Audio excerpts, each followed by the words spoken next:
Okay, great. So let me welcome you to the San Diego Regional Litter Abatement Subcommittee. This is Monday, May 10th, 2021. I'm happy to see you all here. Thank you for joining us. So we have some newer members who have been here less long and some older members who've been here a little bit longer. But our agenda might seem light today, but it's actually not. We have two reports that are really quite interesting and jam-packed with information. So we will allow for member comments at the end, and we will go ahead and take public comments at the beginning. So do we have, first we'll do the approval of meeting minutes. So do we have any public comments on item number 1, which is the approval of meeting minutes from our last meeting on March 15th? Chair, I don't see any hands from the public. Okay, thank you. I'd entertain a motion. So moved. Second. Thank you. We have a motion and a second. Motion from, was it Mayor Huebner? Yes. And then second from Supervisor Vargas. Thank you very much. For the City of Encinitas, Chair Blakespear. Yes. Thank you. For the City of Imperial Beach, Mayor Dedina. Dedina, yes. Thank you. For the City of National City, Mayor Sotelo Solis. Sotelo Solis, aye. Thank you. For the City of Lemon Grove, Councilmember Mendoza. Aye. Thank you. For the City of Poway, Councilmember Frank. Aye. Thank you. For the City of San Diego, Councilmember Marino. I think Councilmember Marino is absent today. For the County of San Diego, Supervisor Vargas. Vargas, yes. Thank you. For the City of San Marcos, Councilmember Musgrove. Musgrove, yes. Thank you. For the City of Solana Beach, Mayor Huebner. Huebner, yes. Thank you. And for the City of Vista, Councilmember Green. Councilmember Green is absent. And so that does pass with those members present. Okay, great. Thank you very much. Do we have any public comments?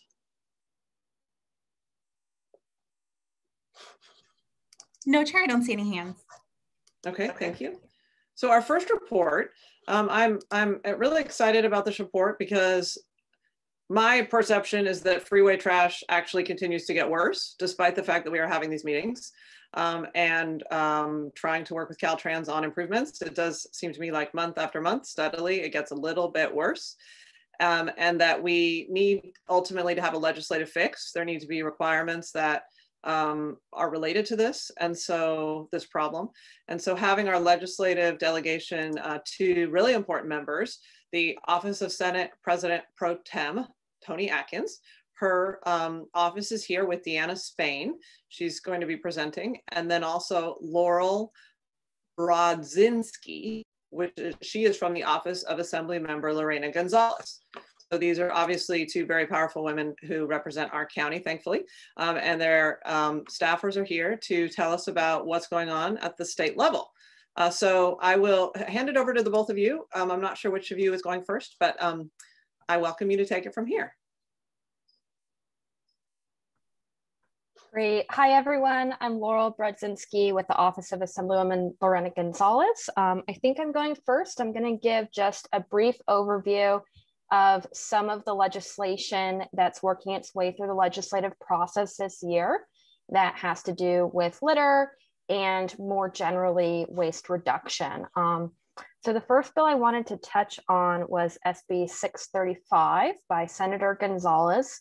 I think this one is probably of particular interest to you all because it has to do specifically with litter cleanup activities by Caltrans and would require Caltrans to do an assessment on their current cleanup activities and really look at what are some of the roadblocks that they're encountering, interface with nonprofits and other organizations who have experience working with the homeless community and report back to the legislature on how to improve their cleanup activities, as well as on what their cleanup schedules are going to be.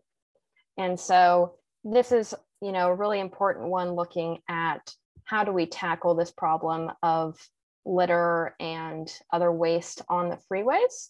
But then one of the things that the legislature is also really looking at is, not just how do we clean up on the back end once litter has already entered the environment, but how do we prevent it from getting there in the first place? And so there are a number of bills moving through the process that tackle this from different angles, both on the side of once a consumer has already used the packaging or product and they're disposing of it, how do we make sure that that gets disposed of properly, then collected and recycled? And also having producer accountability when we look at, what products and packaging are ending up in the environment. How do we make sure that those are either source reduced from producers by using refillables, or looking at what types of material they're using? Plastic is something that we all know can be really detrimental once it enters the environment. So how do we look at, transitioning away from those materials? And so on the consumer side, a couple bills I wanted to mention were SB 343 by Senator Allen that has to do with labeling of recyclable materials. Right now, pretty much any plastic is going to have that chasing arrows symbol that most consumers think means it can be recycled, which it does not. And that bill would require the symbols only to be used for actually recyclable material. And then we also have two bills, AB 478 by Assemblymember Ting and AB 661 by Assemblymember Bennett, that have to do with increasing the markets for recycled content. And so how this relates to litter is that if we can get more materials into the recycling markets, we're getting more of that off the street. And so that can be done with, incentives like the bottle bill that make sure that there's actual value in getting that material out of the waste stream and off of the streets. So 478 would create minimum content requirements for thermoforms. Those are the clamshell type packaging. And AB 661 would use the state's purchasing power to make sure that we're buying materials with recycled content. And then I'll just touch briefly also on the producer side. One of the things that we have to look at, while focusing on cleanup can be great, it doesn't address the root causes, right? As if we give Caltrans millions of dollars to do cleanup and don't address the root causes, we're going to have to keep investing over and over again to do cleanup.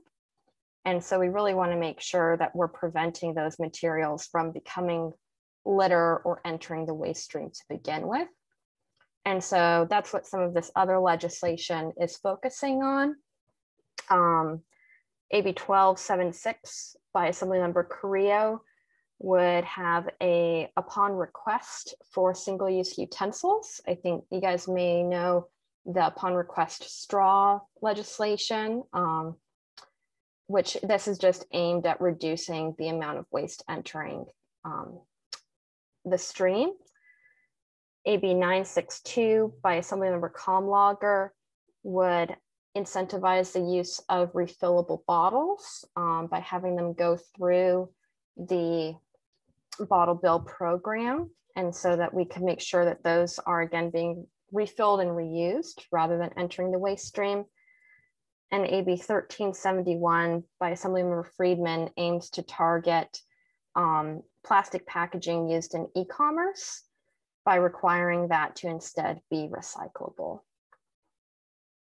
So I just want to stop there to see if there are any questions. Okay, thank you. We really appreciate that update from Assemblymember Gonzalez's office. Thank you, Laurel. And should we go to Deanna Spain? Are there any questions for Laurel? I have one question. Yes. So when you were speaking about AB 635, and that was the one that's looking at having Caltrans assess basically what their practices are, and then also collaborate with those in the homeless community, those who are helping them. And then they report back to the legislature, and then what? What does the bill require after that? So with the annual report to the legislature and the collaboration, the thought would be this is going to inform future policy. So, you know, if there are certain roadblocks identified, perhaps those are going to be roadblocks on the local government level. Perhaps those are going to be additional state policy roadblocks. But right now, we don't really know what those are going to be yet. Okay. And so that'll be future actions informed by the report. Great. Thank you. Appreciate that. And then Councilmember Musgrove has his hand up from San Marcos. Yes, thank you. For Laura, real quickly, you said AB 478 requires minimum packaging. What exactly does that mean? Is that the volume that the package can contain to be used by like a restaurant, let's say, or takeout?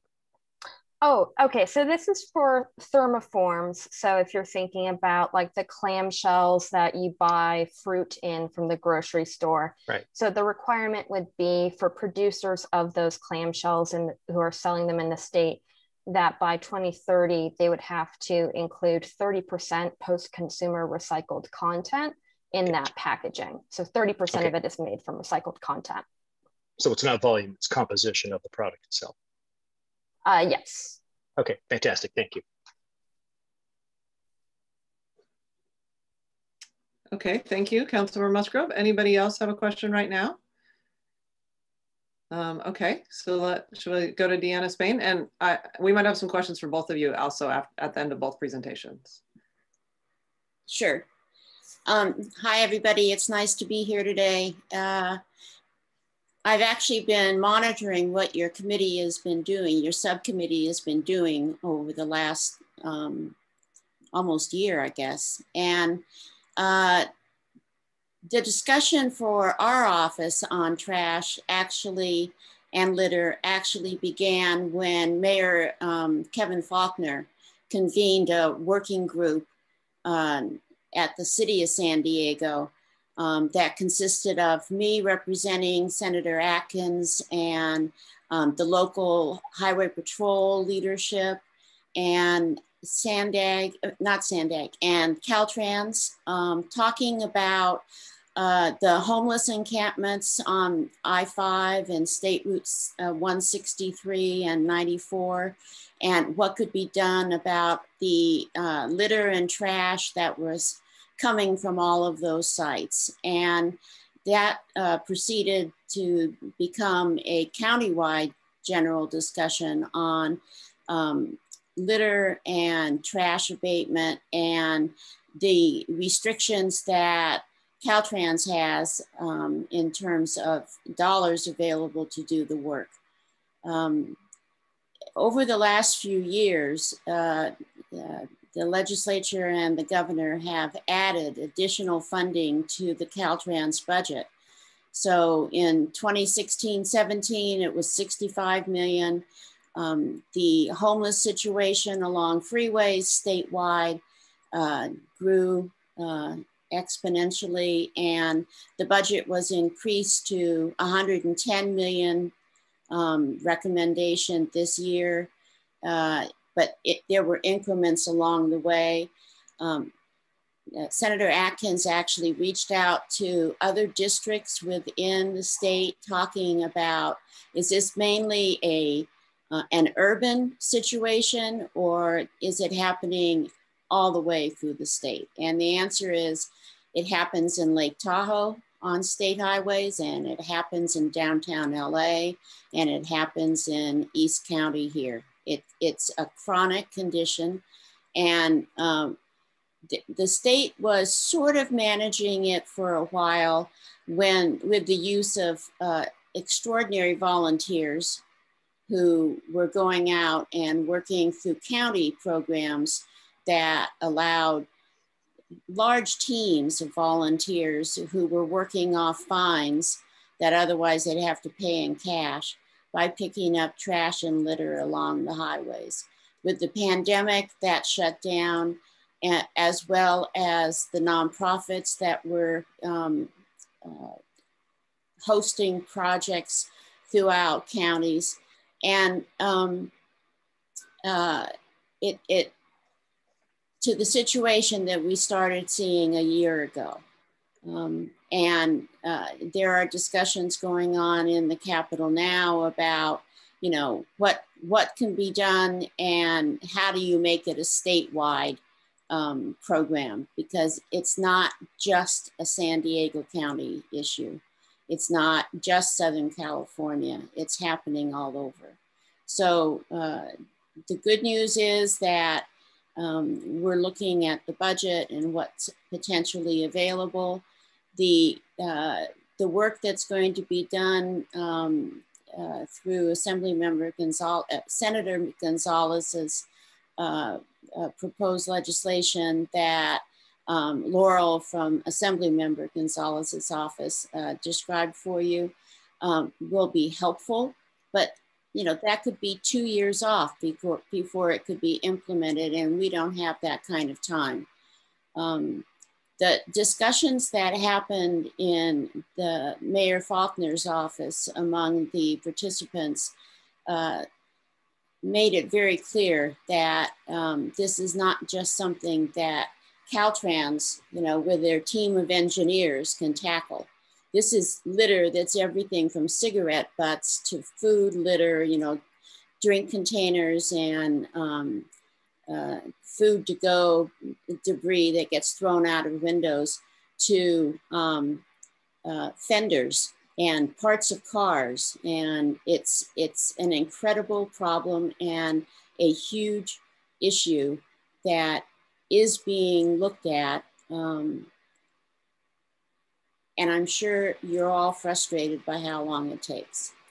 I know because I get all the phone calls in our office, and I have for the last 9 years on litter and trash along the roadways. So I'm hearing the same things that you're hearing. And before then, I heard it when I worked for 9 years for Senator Kehoe, and before then when I worked in Mayor Golding's office. This is an increasing problem, but it's been a chronic problem. So the discussions that you're having in your subcommittee, the recommendations that come out of that, the pending legislation that's being looked at, and a lot of discussions that are taking place internally within Caltrans, the Highway Patrol, and other state agencies on what can and should be done to help deal with this. You know, this is human behavior that we're trying ultimately to change, because it's people throwing litter out of car windows or not covering their loads or a variety of things. And we can't just rely on the volunteers coming back eventually and continuing to pick up the trash.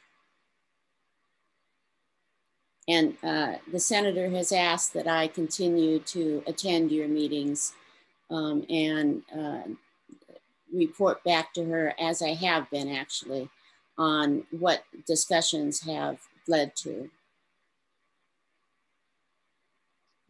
Okay, are you finished? I don't want to interrupt you. Nope, I'm done. Okay, I have a couple questions and I'll go to Mayor Dedina, or questions and statements. I mean, one of the things that perpetually strikes me is that a number of cities are able to keep their streets substantially cleaner than the Caltrans right-of-way. And so the human behavior that we're seeing doesn't change when somebody enters a city boundary. And so like yesterday, I drove to my son's soccer game, which is in Carlsbad on Poinsettia, and the off-ramp headed north was so trashy. It was horrible. And then as soon as you turn right onto the city street, it's clean. And it's like there is some approach that is happening there, which is distinctly different between the state agency and the city agency. And I think it's important, you know, we always need to look at equity concerns and say, well, is Carlsbad a more affluent city, or is it spending more money this way, or like what's happening here? But I really think that I don't think it all goes to that. Like I actually do feel like when I drive around in all the cities in the county, the city streets are cleaner than the Caltrans freeways and the off ramps. And we need to be able to have a way to address these problems. I mean, the suggestion, you know, this bill, SB 635, which is from Gonzales, but not the Gonzales that's here, right? Right. That right? Okay, yeah. That seems like a really good start, and that it's directly talking about the litter problem. I think all of the other plastics and all that stuff is really important too, but to really be focusing, like, this is the litter abatement subcommittee run through the transportation agency at the county, which is SANDAG. And so, you know, really focusing on the litter and saying, what is the assessment of roadblocks and what is the cleanup schedule? I mean, in some ways, what it sounds like what you're asking, and I remember when this first came out, reviewing this bill and thinking like, this is a way to focus Caltrans' attention and say, this is a problem you need to deal with. So what is your problem? Like when we say like, identify the roadblocks, like what is the problem here? Why are we not able to have cleaner streets, and what can we do about it? And the homeless piece is clearly a critical part of it, but then there are all these other pieces, as Deanna Spain referred to, like the CHP and the accidents. And, you know, we have talked about that at this committee. CHP came and talked to us, and we recognize that it's multifactorial, but it also seems as if it's solvable. And it's not just about throwing more money to it, it's about having a different mindset. So it's partly about the construction crews, that when they don't leave their signage around, just helter skelter, you know, like it's things that are plastic, like things that are supposed to block off, that's just everywhere. And you know, things that we're all, somehow this is a systemic problem. And I think the point of this subcommittee is to try to hone in on what can we do as local regional leaders to try to get a different solution. And so the frustration at the lack of change, I think for me is really persistent, because and today when we get to the presentation from Caltrans himself, Gustavo, who I appreciate his personal commitment to this, but I'm going to be asking if can be a consideration of a pilot project. Choose something in the South Bay, some on-ramp or off-ramp, some section that's really trashy, and have a plan. So how can you get that section using volunteers, using a community group, using your own hired people, whatever the approach is, so that we can show success in some discrete area?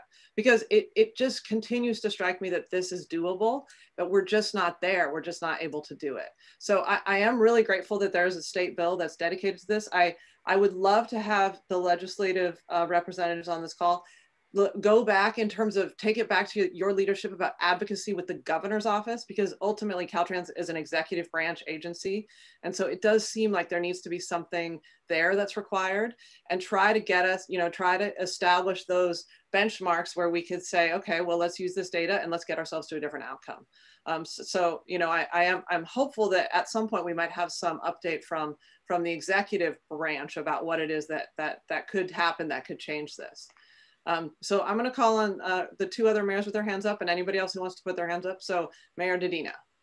Yeah, no, thanks. And thanks, Jana and Laurel, for being here. And I just want to throw out something to Gustavo, because, I've actually, obsessively watching trash, and I have to give Caltrans credit. In South Bay, there's definitely much more of an effort. I was on the 54 yesterday, and it's clear that your crew is out there.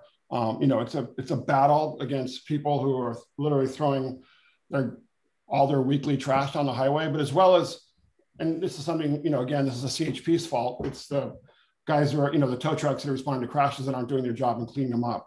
And so, the announcement, the $75 billion surplus today, and I talked to the governor's office recently and said, this has to come from the top. The governor needs to show leadership on this. And you're right. I don't allow trash and graffiti in Imperial Beach. I don't allow it because I'm on the streets. And the minute there is, I'm telephoning my public works guy. Consequently, our crime rate dropped 7% last year. We didn't have a net increase in crime. But what we've seen over the last year is, not ticketing people for drinking on the pier and smoking and drug use has meant that now it's Night of the Living Dead, like it was when I was a kid in IB, when the murder rate and rape rate was really high, right? Like when IB was not a safe place for folks from National City to go to. But a buddy of mine I've known, my whole life, he's a little older than me, just knocked on my door and we were talking about how Highway 54 is like Fast and the Furious. It's people drive like maniacs, and it's where people also throw garbage. So it's clear the CHP is enforcing speeding. There's a group of young men who are throwing trash probably and speeding that don't fear getting a ticket or any kind of violation for the normal things that most of us grew up with, like not speeding and throwing trash out the road. So it needs to come to the top. It's clear when leadership is exerted at the top. The governor wants to get the COVID rate down and do vaccinations. We can do it. We all work together. So this has to be the same thing. It's not going to rain for a long time. The snowpack rate is, I think, 8% of normal right now. So can we get the trash cleaned up before it starts raining again so it doesn't all wash in the ocean? And then our cities are responsible for the fines that the water board is going to, for having that trash in our jurisdiction. So we can do this, but we've got to fix it faster. My city knows what happens when people have lots of meetings and do a lot of talking and planning, but then actually don't deal with every sewage spill that happens. And so then our beaches are closed for weeks on end. So we've all got to do better, but it's clear that Gustavo and his team can't do it on their own, and leadership has to come to the top. I did manage to escape to Mammoth in June at some point in March with my son and a couple of friends, and Highway 95 north of Victorville, there's no trash, and the CHP is out giving tickets to everybody. I saw more CHP near Bishop than I actually I've seen anywhere in San Diego over the last 2 years. So it's clear that certain part of the states, they take this seriously. Now, obviously they have more capacity to pick up trash and give tickets, but yeah, you're right. It's just because we care more. When you're a mayor, you make sure it gets done, and the governor in this case has to exert some leadership and make sure that the people he appoints in his office actually do their job, or get rid of them and find people who can, because that's what we had to do for the COVID crisis, right? So, and it's making a difference because now we can go outside and talk to people. But yeah, the excuse making in California, whether it's on housing or the high state of tuition or garbage everywhere, has to end, and the governor has to show more leadership because it affects all of us. So that's my speech for the day, but thank you all for being here. We appreciate it. Thank you, Mayor. Appreciate your comments. Mayor Huebner. Oh, we can't hear you. Yeah, sorry, I just got that. A couple of things. First of all, I hear what you're saying, Deanna, that it's human behavior, and there's a couple ways that I'm wondering if that could be dealt with. First of all, just PSAs would be helpful because it's not really been brought to our attention that it's a problem, and we notice it, but that there's no leadership. So if you hear from the government or from people in charge that this is now an effort and join the effort, that would be helpful. Number two, remember we used to have trash cans in our cars. We used to have those little bins with the little weighted things that you put over something. We had trash cans. We had a place to put the trash in our car, and we don't really have that anymore. And I don't know if there's, if something can be done with that fact, if encourage people to bring a bag for your trash. When I was in college, I had a semester abroad in Madrid, and every night people littered there. It was just appalling. They would just throw everything on the street all during the day. And every night they hosed it down. We used to come home from the discos like at 2, 3 in the morning, and they would be like hosing everything down. It was crystal clear, crystal clean in the morning when we woke up. We do have street cleaners in our local streets, and I think that might be some of the reason why some of our streets off the freeway are a little bit cleaner. I don't know what happens with with the fast speeds. I don't know how you do that, but on the shoulders or something, I don't know if Caltrans can do that besides just hand labor. Is that maybe easier? And the other thing Mayor Dedina brought up, and that is tickets. I don't see anybody being pulled over or cited for littering, and maybe it needs to start happening again. Those are all my comments. Thanks. Well, thank you for that. I just, the comments from the different mayors also prompted me to think about this question, which to me, this always comes back to this question of who owns the problem. And this is, that phrase is something that's been used in parenting, and it's been used in politics and other places, like who owns this problem? And I think, in my city, we have a big rail corridor going through the middle of it. And there was a lot of trash that was accumulating there. And in some ways, the dialogue that I've been engaged in with my city, as the mayor, talking to the North County Transit District, and then also talking to our public works director, and trying to identify who owns this problem, resulted in new contracts where the city is now maintaining the cleanliness of the rail corridor. And that, even that really truthfully wasn't enough at first. I needed to be much more involved in what does it mean to be clean? Like, where are we? When are we going through it? How frequently? What does clean look like? Because when I look out at the rail corridor from our rail trail and I see an old homeless encampment, or I see bottles that are stuck in bushes, or I see little bits of paper that have been graffitied, you know, to me, that the existence of that makes it not clean. And so having that walkthrough with the public works director and that understanding of like, we need this to be as clean. And I think in some ways, like, I'm not sure that we have grappled with this question of who owns the problem, because I think there's still a lot of this multifactorial issue of like, well, but it's that, and it's that, and it's that. And I just really, with this committee, come back to each time trying to think like, how can we understand that ultimately, if it's in the Caltrans right of way, unless Caltrans is transferring responsibility to the individual jurisdictions, which maybe that's going to become part of the proposal, is that the barriers are that you have too much highway and there's no way you can do it.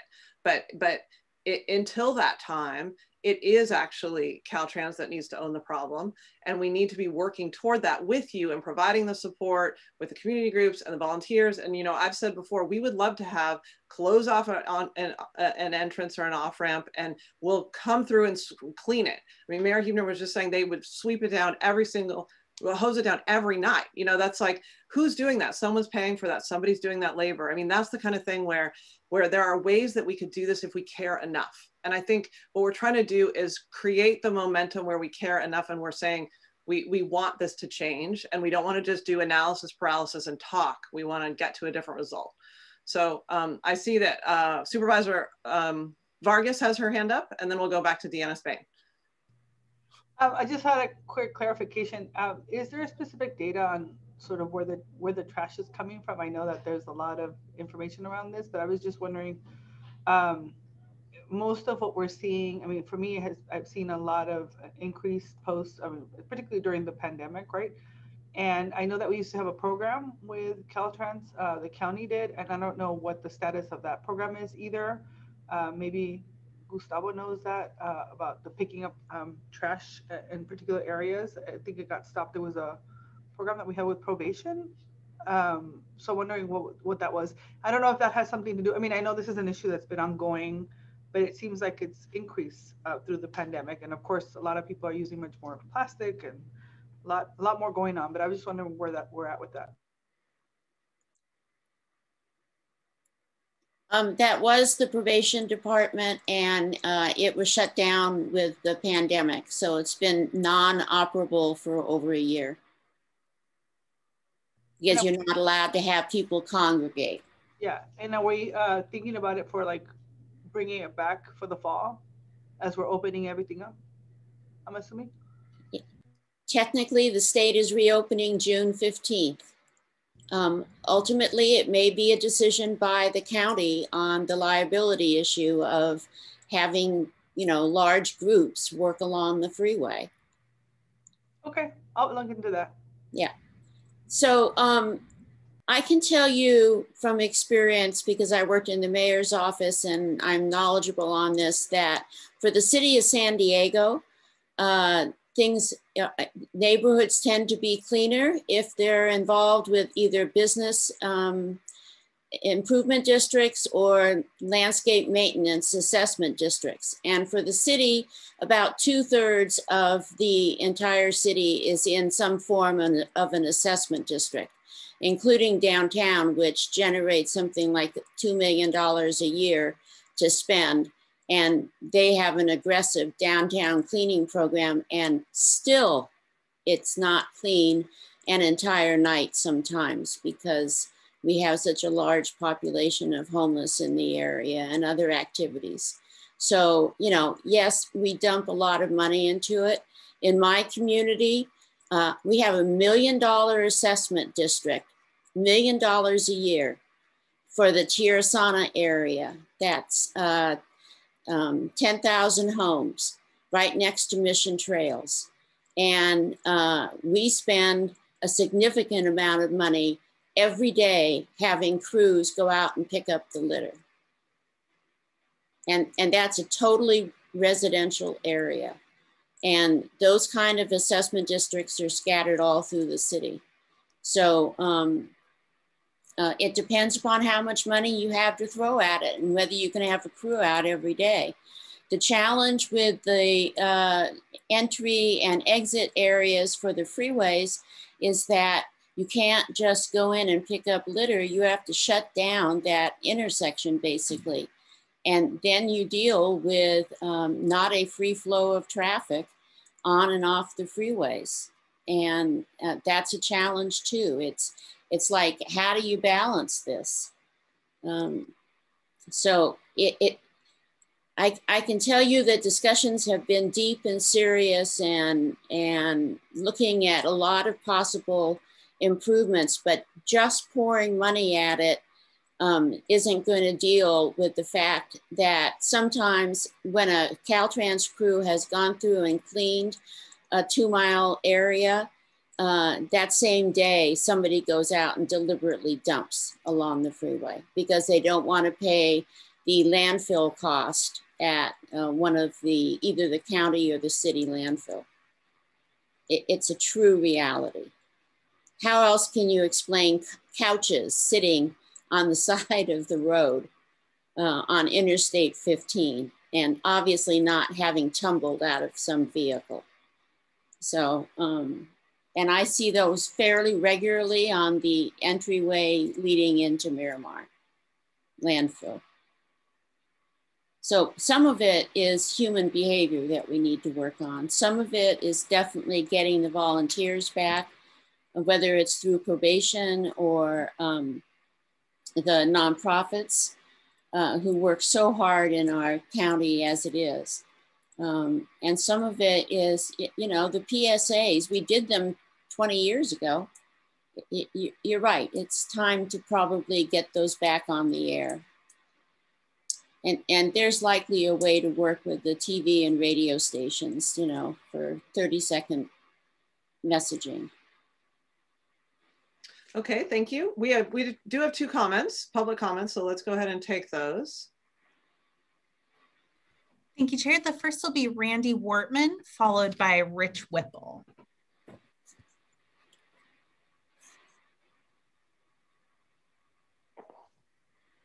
Randy, you can go ahead when you're ready.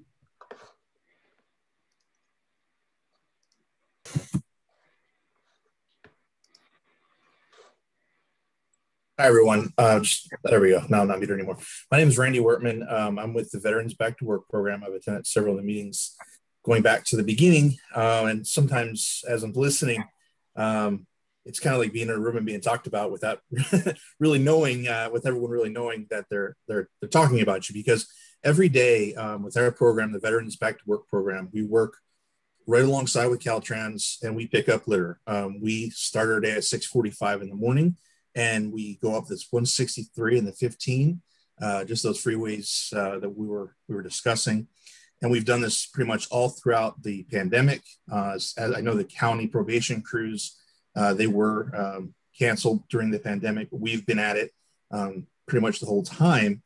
And one of the kind of most, I guess, exciting things about it is that in the past 2 months, we've gone from 3 crews of veterans to 5. So as of the beginning of this month, we actually have 5 veteran crews. About 80% of our folks are formerly homeless. A lot of them come from VVSD as well. And we have temporary employment where they're working with us for 3 to 6 months. They're paid $15 an hour. And we work right with District 11. We have a master contract with Caltrans, a state contract, and we also have a local district contract as well for those additional crews. We're authorized 7 crews right now. We're operating at 5. So I see us as a big part of this solution. And I've talked about our program before, like I mentioned, and you know we are always happy to have more discussions with elected officials to partner in local areas, to advocate at the state level on behalf of more budgeting. I know that there's a new revise that's going out, and that we that those SPP crews, that's kind of we're categorized under for the state. I know that those I believe those are being asked for more funding as well. So I think the biggest thing is basically asking for more of us and like us, because we're not the only ones that do this work. At least in San Diego, we do operate the program statewide, but specifically here in San Diego, we're essentially, solving two of those problems, which is homelessness, especially veteran homelessness, and also the litter problem. And as a matter of fact, a lot of our folks, we've had about 15 folks get hired for new entry-level positions. They're called SAM, Service Assistance Maintenance positions at Caltrans, which are specifically devoted, as I understand it, to litter. So they're getting hired full-time for Caltrans as well. So I would say, if let's partner, let's talk more about that and see what we can do, because I think this is a big key as the solution to this problem. Thank you. Thank you, Randy. Next will be Rich Whipple, followed by Nicole Burgess. Hi, just a quick comment. Rich Whipple from Department of Public Works at the county, filling in for my boss who had a conflict today, Jeff Moneta. And the comments I've heard about the probation crews lead me to believe that there's a misconception that the probation crews went away strictly because of the pandemic and they're coming back when it's over. That decision was actually based on a budget decision by the probation department and not related to COVID. So for the probation crews to come back, something would need to change. I just want to make sure that I was setting realistic expectations. That's all. Thank you for clarifying that. Do we have one more, Nicole Burgess? Yes, Nicole Burgess, and then that will conclude the public comments. Okay. Hi, good afternoon, Nicole Burgess here, and good to see so many of your faces. This is my first time at one of these subcommittees, so, and appreciate this conversation and this discussion. As many of you know, I ride my bike for transportation, so seeing the litter firsthand along our waterways, along our streets, of course on these dangerous highway intersections. And, it is an issue, and it has definitely increased over time, but it does come back to something that Randy said, housing. So our unsheltered folks and littering. And Deanna Spain, thank you. Pleasure to finally see your face. It is about illegal dumping. My father has property in National City, and he's being called every week about illegal dumping and the trash. And so it is that multifaceted approach that we have to take. It's going to be multiple strategies. And so human behavior is one. And how do we really, trash cans are huge. Okay. So I'm also big on like street cleaning and research, those street cleaning machines, which pros and cons to it. But bottom line, people need trash cans. So the site that my dad has in National City, it's like, first thing, let's get some more trash cans. Now that doesn't solve the highway one. Like you mentioned, Mayor Blakespear, sorry, whose problem is this? It's all of ours. It's society. It's like, pick up your trash. If I look at it, I have to pick it up because I almost believe it's my trash. And as a bike rider, I can only accumulate so much. So human behavior, huge. PSAs, thank you, Huebner. Yeah, how do we, and you guys on the coast and getting out, Serge, you down there, all the great work you guys are doing within your city, then we're not controlling it at that big, huge entity, Caltrans, right? And Gustavo, I look forward to your presentation. But then it goes to Caltrans right away, and then our governor, like Serge says, right? So it's all of those players, and I thank you all for being here and having this discussion. And the trails along the riverways and the unsheltered, it's a very difficult problem to watch when our folks have to revert to their car. And then they leave piles of trash that just go in our watersheds, Troyes Creek and San Diego River. So, and Tijuana River, oh my goodness, Otay Valley, and of course, Sweetwater through National City. I mean, these are all dumping into precious oceans. So I thank you all for being here and really taking the time to address something that's going to take a lot of different strategies. So thank you. Well, thank you. I think we'll go now to item number 4, which is Caltrans. So go ahead, Gustavo. Thank you, Mayor Blakespear. Can we load the presentation, please? All right, thank you. And great comments from everyone. Hopefully the presentation will also help answer some of the questions that some of the members as well as the public had, but I think it's a great discussion. I think no doubt that Caltrans has the jurisdiction over the state highway system, and we are responsible for picking up the litter. But it is a problem that we all need to collaborate and solve together. So let's go on to the next slide. First, I'm going to talk a little bit about the Adopt a Highway program, which is a great program because it doesn't cost taxpayers anything. It involves, as we discussed in previous meetings, having organizations or businesses or volunteers coming into our right of way and maintain portions of our freeways or ramps. And in exchange for that community service, we recognize those businesses or organizations with signs. And it's a very successful program. One of the things that we've been focusing is to make sure that the volunteers that are adopting or the businesses that are adopting these sections of highways are doing their job.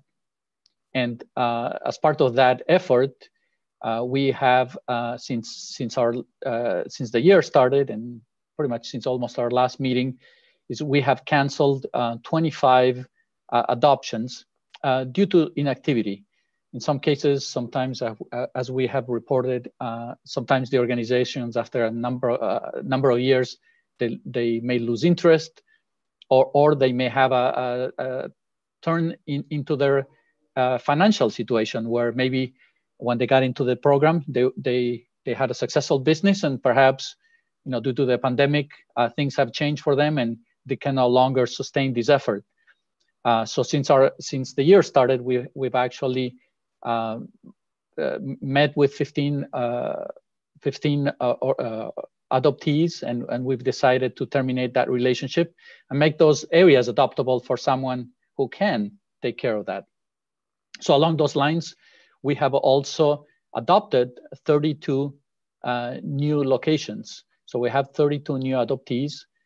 22 of them are along ramp adoptions, and 10 of them are main lane adoptions.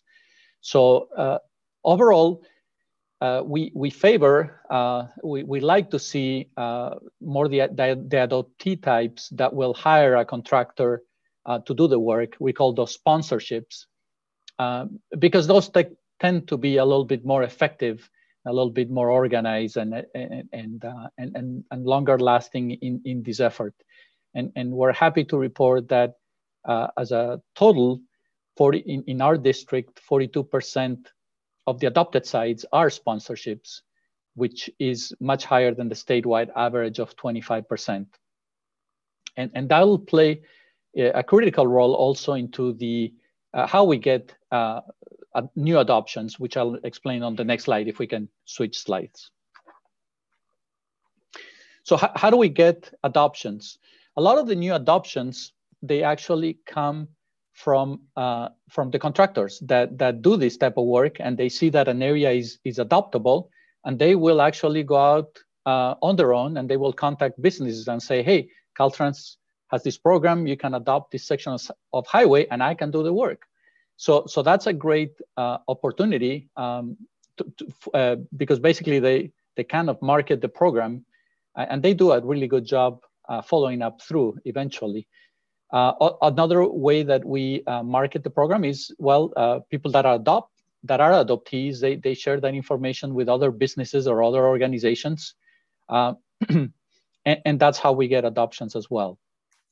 We've also, as you know from our previous meetings, I have mentioned that we have developed a GIS map that shows what's adoptable, and we've also shared lists of potential adoptable sites with chambers of commerce, city managers, municipal economic advisors.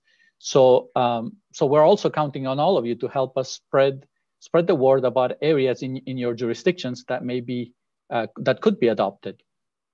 And I'm also happy to see that as of last week, we have one more person in our Adopt a Highway team that will be devoted specifically, number one, to ensuring that the adoptees are doing their work, but also trying to market more the program for us. So let's go on to the next slide. So one of the things that we're also using for marketing is the signs, basically where we're putting the locations that are up for adoption, that basically say your name or your logo could be here, and this is where you can call us to find out more about it.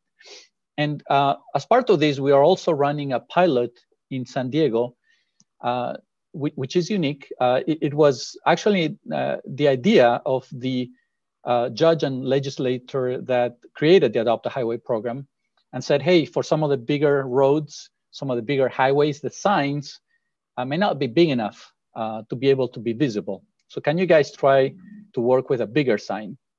So what you see here on the right side of the picture, there are 3 sign sizes.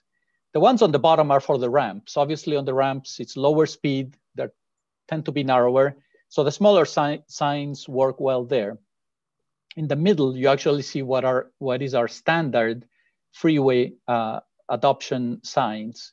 And what you see on top on the right is the size of the sign that we're piloting that now requires 2 posts instead of 1 post. So we will be piloting these larger signs on our multi-lane highways. We have actually installed the first sign on I-15 near Mission Road. It's an area that is maintained by the Rotary Club of Fallbrook. They have been an active Adopt a Highway member for over 20 years and doing an excellent job. But we will be taking these signs also to other highways in the region, including I-5, State Route 94, 805, and 905. And these signs are approximately 50% larger than our typical signs. Hopefully, they will also help us secure more adoptions. Go on to the next slide. So there were some comments about enforcement. And one of the things that in partnering with the CHP as well as with others, we have installed 30 new signs on our highways, particularly on the significant trash generating areas. We have 3 new signs that basically let the public know that there's a fine for littering and it's $1,000. So we have completed the installation of these signs on our major routes at the end of March. So let's go on to the next slide. So definitely there has been an increase in the forces that we have picking up litter. And as Mr. Wardman mentioned, a couple of things that he mentioned that I'm gonna expand on. The first one is that we've hired some staff at the lowest level of our maintenance classification, but they're devoted particularly to picking up litter. And as Mr. Wardman stated, some of these were actually previous members of the Veteran Outreach Program that we also partner with for litter. So we're very glad to reinsert these veterans into the workforce, first by partnering with the Veteran Outreach Program, but then also by eventually also hiring some of these veterans. And Mr. Warman explained some of them sometimes having trouble reinserting themselves into society, and we're glad to help in that respect. So we have these are service assistant managers, is the classification. We also have contracted with a contractor for litter removal. We also have expanded the Veteran Outreach Program. As Mr. Wardman mentioned, we expanded the crews from 3 to 5. These are crews that are working 6 days a week, as well as the emergency contract for litter removal. But also we have the Central Employment Opportunity, which is also working 6 days a week. So we have been busy picking up trash with these new forces also on weekends. We have also continued our pickup of trash with all of our maintenance forces, not just the people that are dedicated to litter pickup, but 2 days a month. we have a litter stand down, and during those days, all of our maintenance forces are out there on all of our highways picking up litter. We also have expanded our contractor crews that are cleaning unsheltered encampments, and that's been helping tremendously as well. And I will talk next about our weekend, some of the weekend work in a little more detail. But as well, we continue picking up litter with our construction projects, like, for example, the NCC contract, the North Coast Corridor on the I-5 corridor. So on average, we have about 100 more persons per day picking up litter than what we had last year since 2021. So let's go on to the next slide. So as you know, in April, we concentrated on State Route 163. We did a series of weekend closures, and on May, we are taking that work to State Route 94. And we just completed this weekend, the second weekend of closures on State Route 94. As Diana mentioned, picking up the litter on the freeways is not quite the same as picking up the litter on a beach or on a city street. We have high-speed traffic here. We try to do the work so that we don't disrupt the traffic and so that it's safe for the public as well as for our forces. So we've been closing portions of 94. We will be continuing to do that over the next 2 weekends. Actually, last Saturday, I was out there at 8 o'clock and we were joined by Marta Zapata from the office of Councilmember Elo Rivera. So we are glad that she could join us. And this Saturday, if any of you want to join us to take a look at the work, it's quite impressive. We are doing a lot of things. In addition to litter removal, we're also making sure the shoulders are swept so that in the eventuality, as Mayor Dedina mentioned, in the eventuality when it rains, the shoulders will be clean and we will not be taking debris into our waterways and into our ocean. We are also taking care of landscape, removing weeds, and also tree limbs that were either dangerous or dead. We were also sealing gaps in the pavement so that the water doesn't get underneath and that pavement then starts cracking. We were also fixing guardrail, lighting, striping, and signs as well. So we call it swarm maintenance, and truly it looks like a swarm of bees out there working. And again, if you are interested in seeing the work for yourself, please contact Caridad Sanchez from our Public Information Office, and we will meet you out there next Saturday. So let's go on to the next slide. So as we reported to the committee before, our statewide way of assessing the condition of litter is with level of service, but in the district, we have adopted a little bit more detailed and granular way of assessing the condition of the roadways. And we did our first quarterly assessment in February, and we're basically assessing the areas as good, which are shown in the map on the right as green, fair, which is kind of like the middle picture, and they're shown in the map as yellow, and poor are the areas that are shown in the map as red. So we focus mainly on the corridors in the urban areas, which are defined as significant trash generating areas. We break up the highways in 5-mile segments, and we do a visual inspection, and we record that visual inspection. And then we also, and we will use the results of these to direct our forces to clean up litter, as well as to be able to compare the progress as we continue with this effort. So you can kind of see on the slide the results of the different highways, but in general, most of the poor areas which are shown in red were south of I-8. So about 1/3 of the areas were poor, about 2/3 of the areas were fair, and only 3% of the areas were good. And obviously we wanna push the needle in the sense that there won't be any poor areas and everything is either in a good or in a fair condition. So let's go on to the next slide. So we've also been talking to you about how can we work better together in areas where local roads and state highways intersect. And this is an example from State Route 56 and a road going basically underneath there. And we have maintenance agreements with the local jurisdictions, whether it's a city or the county. And typically the local jurisdiction is responsible for cleaning the streets, the sidewalks, and all the other facilities associated with the city street. But once we are out there, it's all about trying to make sure that we are making good use of our resources. And there are generally slope areas right next to the sidewalk that can be taken care of as well. And it's a great collaboration that we can have with local government.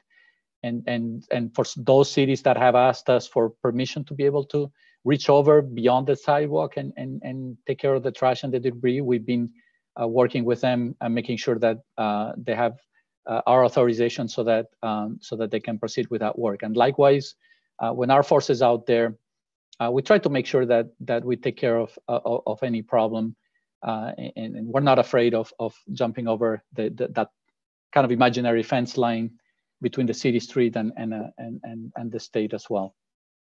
So let's go on to the next slide. So last month, we celebrated Earth Day and with a series of cleanup events, not only here in District 11, but also throughout the state. There were our maintenance forces were in, as well as our partners that I mentioned from our special program crews. We were all out in force, picking up litter. We netted over 3,500 bags of trash from San Diego roadways. Nicole, I know you're an active bicyclist, so we actually, our employees have adopted the SR15 bike path, so they were out there during Earth Day removing trash from the SR15 bike path. So it was all hands on deck approach, and it wasn't just one day. It was, for us at Caltrans, we consider Earth Day to be every day. So let's go on to the next slide. Another event that we did was partnering with other state organizations, including the California Conservation Corps and the California State Parks.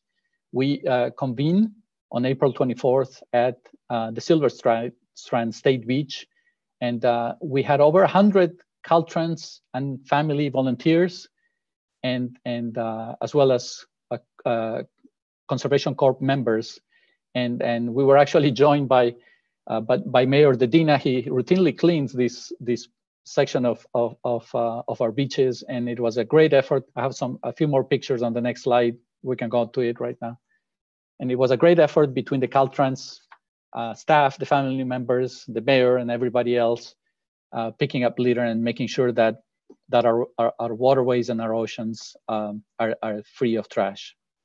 So thank you everyone for that effort. And let's go on to the next slide.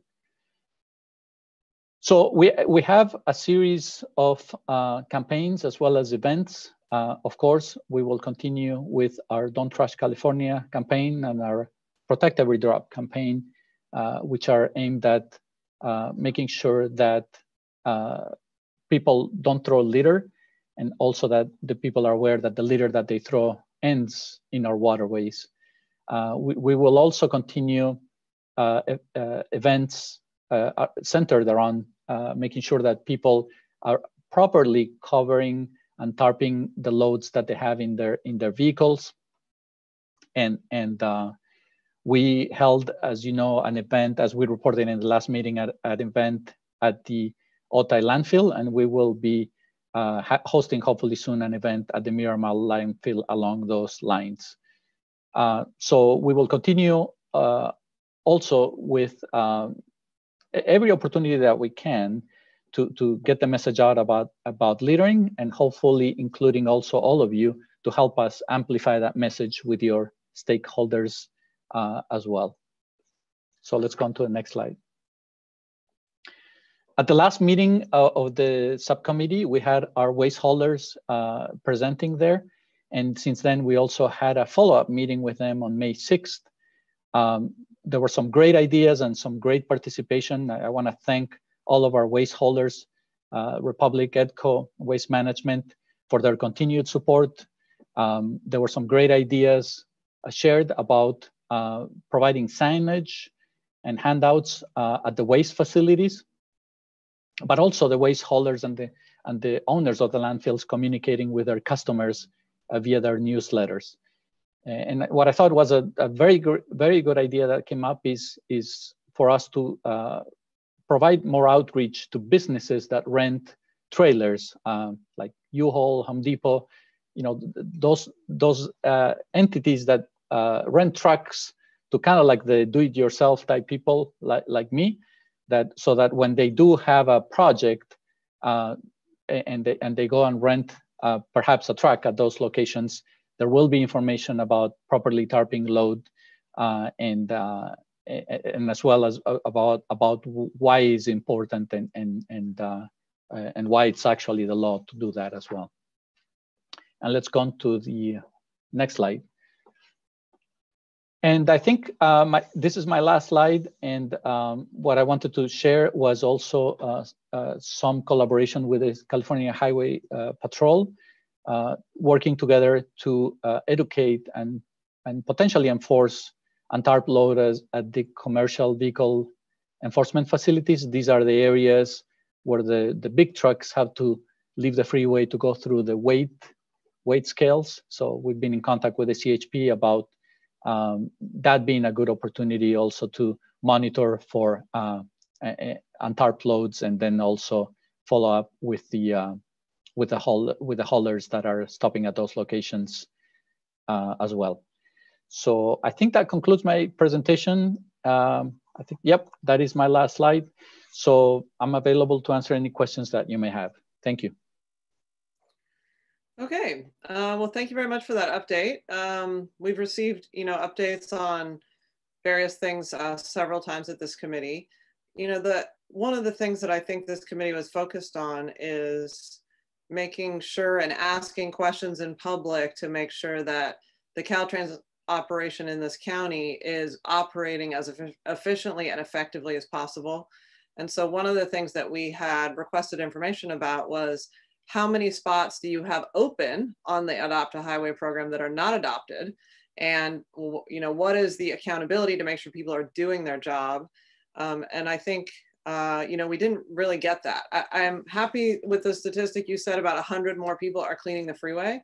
And maybe your own analysis is that Adopt a Highway is sort of a fringe thing on the side, but the real cleanup comes from people you hire. And if that's the answer, I'm happy to hear that. But the Adopt a Highway seemed like it was a way for people who you don't have to pay to clean. And so, making sure that program is working like really at top notch, and you've devoted enough staff to vet those people, to make sure they're doing their job, all parts of that. And I guess I still didn't really hear that from your presentation. I did listen to everything you were saying, but it just, so could you just address that specifically? Yes, absolutely. We have currently 455 adoptions. So those are sites where we have adoptees. And we currently have 340 sites that are available for adoption. We do think that the program is important. So no, we don't think that is a fringe program. We think that it's a very important part of the equation. So we will continue trying to hold the 455 adoptees that we have accountable. And then that we will also continue to market actively the 340 sites that are up for adoption to try to find suitable adoptees for them. So, and why is it not top priority to get these 340 sites, which that's been the number or around that number since we started talking about this publicly? Why is that not a top priority to get those filled right away? I mean, it seems as if, to me, like that's like some of the lowest hanging fruit. It is a top priority. It hasn't been without challenges, though. You have to remember that the adoption, particularly by businesses, has been somewhat impacted during the last year because a lot of businesses were closed, and they rely on this sort of for advertising for their businesses. And a lot of businesses fell on hard financial times, and their availability or their interest in being able to hire someone at a cost to pay for these adoptions was a little bit diminished. But we are expecting that as the state is reopening and businesses are back working and making money, that it'll be easier for us to be able to adopt more sites. Okay. Yeah, I mean, I would really like to see that focused upon, and you to come back to the committee with some more details about, I mean, you talked about how Rotary, all the service clubs, all the I Love a Clean San Diego type of organizations. I mean, we have a really effective beach cleaning that goes on all the time from volunteer organizations. And so getting those people and groups into the system related to our freeways seems like quite possible with some dedicated effort there. And yeah, I understand restaurants have been closed and things, but it just seems as if a large portion are not in that category. So, you know, I'm hopeful that you could come back to us with more information about that, because that does seem like something that we're missing here. Sure, I can. As I mentioned, almost 1 out of 2 adoptees in our county is a business of some sort that is hiring a contractor. I said 42%. I want to round to, it's roughly about 1 every 2. But some of the areas that are adoptable, and also adopting an area around the freeway, it's not a comfortable space for everyone to be in. So sometimes even volunteer organizations are a little bit nervous about coming in and working right next to traffic, because that's what it takes. Right, yeah, I understand that. And maybe that's part of that swarm approach. Okay, you know, I think that that's something that really needs to be focused on, and to be, if Caltrans doesn't have unlimited money to hire people to be picking up, then it seems like getting 350 unadopted sections of our freeways adopted should be like top of the list. So how long do you think until you can come back to the committee with some information on that? Well, I believe the next meeting is quarterly, right? So we could bring out some progress in the next, at every meeting, we could bring up a progress on the status of the adoptions. Okay, yeah, I mean, I would like to see the action plan. So not just we went from 340 to 345, but what is the plan to get them all adopted? Because that's, you know, how you accomplish things is with a plan. So, you know, I understand, you know, the signs being larger and all that, like, I get that, that's great, but I'm more interested in the actual work that's being done by these people. So, you know, I think that would be really useful to have. And then there was also, you know, you had proposed last time some examples of programmatic improvements. So like that's the swarm cleaning that you talked about, that there were some pilot project type of things. And that's what I was going to follow up on and see if you might be able to suggest an area that you could apply to do a pilot program on, that you could take pictures at the beginning and have a plan of action of how frequently it'll be cleaned and by whom, or source reduction related to CHP management, or you know, local fast food restaurants, or whatever it is you think is creating the trash, and then come back to us with some metrics around that. And I'll call on Mayor Sotelo Solis because she has her hand up. Go ahead. Can you hear me? Yes. Well, thank you, Gustavo, again for the presentation. I think for me, many of the things that you touched on with regards to the local municipalities really kind of going beyond our imaginary fence line. I think that's been important to have that unity and collaboration. One of the things, though, that as we do, and you know, more work, and each of our groups have more workload, I would love to see that there be, whether it be mini grants or some type of resources to help offset those costs, and whatever that looks like. You know, if it's you know, the I don't know, a $5,000 cleanup grant, because, you know, we are doing the work. It doesn't pay a full salary, but it does help if we're buying more product or, you know, cleaning supplies, what have you. That would be one suggestion, but also too, in the city of National City, we have, I think, as many communities experience more homeless encampments along the side of the freeways. And what I would love to see as part of the reports and maybe reporting out, how many contacts have been made within, and I know you mentioned, you know, weekly stand downs, but in particular along our South Bay freeways. And I would love to hear more about our 805 54 split, I mean the 94, because we're seeing more homeless encampments. And again, I know that there has been, you know, limits because of COVID. And as we continue to move beyond COVID, I'd love to hear, you know, just what next steps are, but also too, that be part of the updates for each of the municipalities.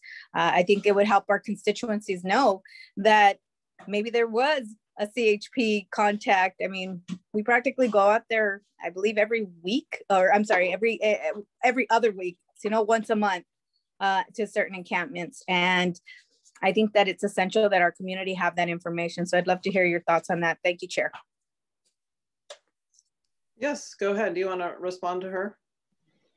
Sure. Thank you, Mayor Sotelo Solis. So yes, as you mentioned, there has been some restrictions on encampment removals. We have been removing the encampments that pose a safety issue to either people or the infrastructure.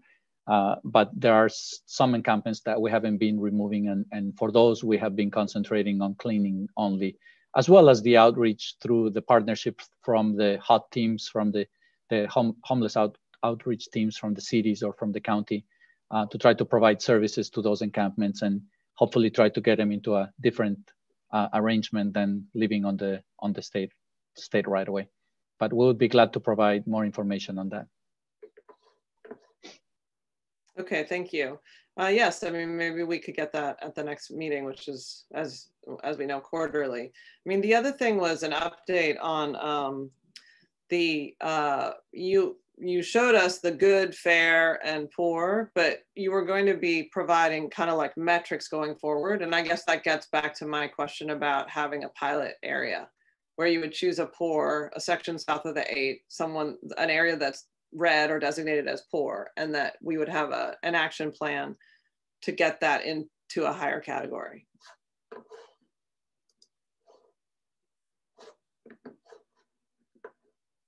Do you think that's possible? Yeah, I mean, our goal is to get all the poor areas taken care of with all of the tools that we have and all the resources that we have, including Adopt a Highway, special programs, and our own maintenance forces. So we can try to look at an area in particular, but our focus is going to be on all the poor areas, not just one specific area.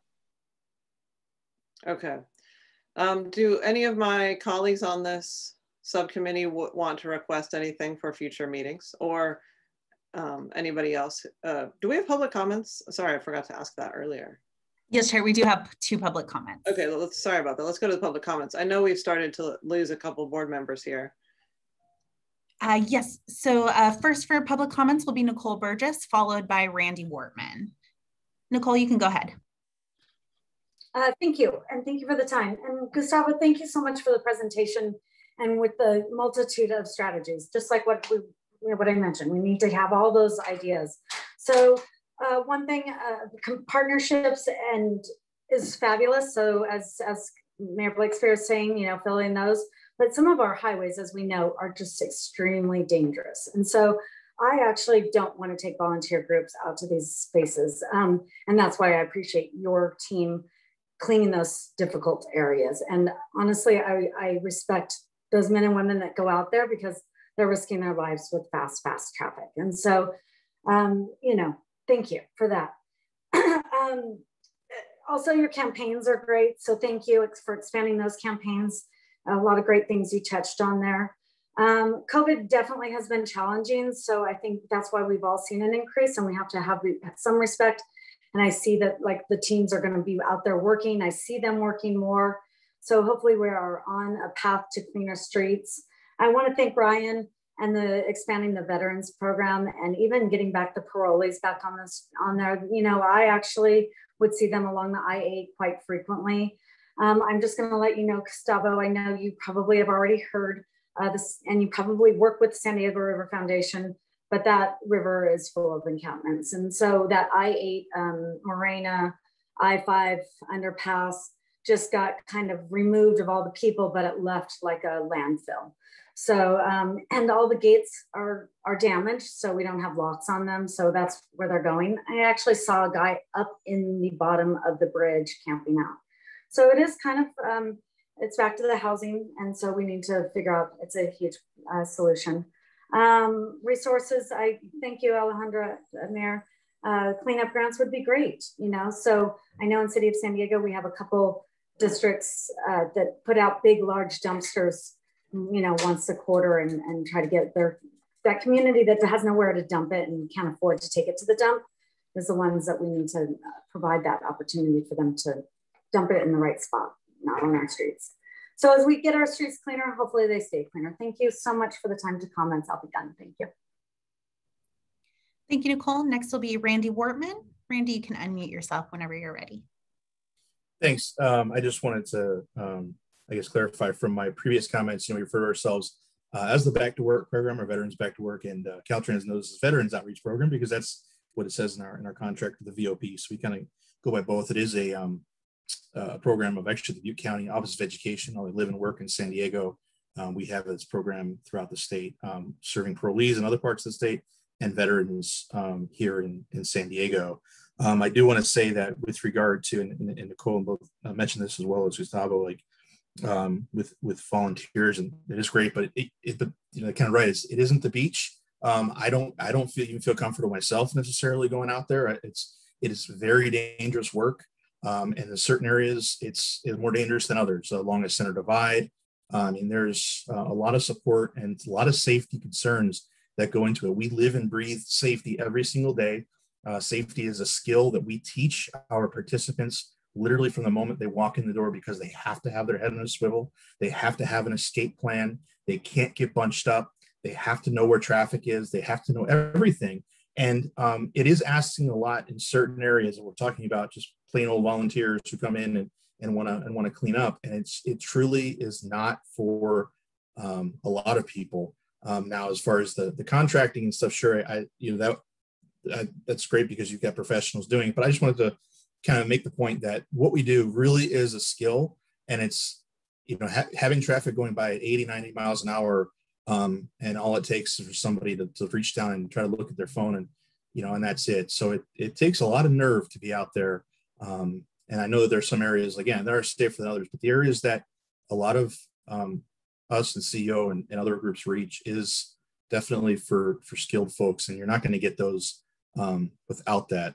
And I'd, you know, be more than happy to present to this subcommittee more about what we do and more about the work that we do. And also, of course, the folks that we are able to help along the way. But that's all I'll say for now. Thank you. Okay, thank you very much for those comments. So I think we're coming up close here to 2:30, which is our outer deadline of time. So if there aren't any other comments from the board, does anybody want to request any future comments or topics? I don't see anybody's hand raised, but be sure to pop up if you're interested. Okay, so our next meeting is July 19 at 1 p.m. And with that, we are adjourned. So thank you again, everybody, for coming.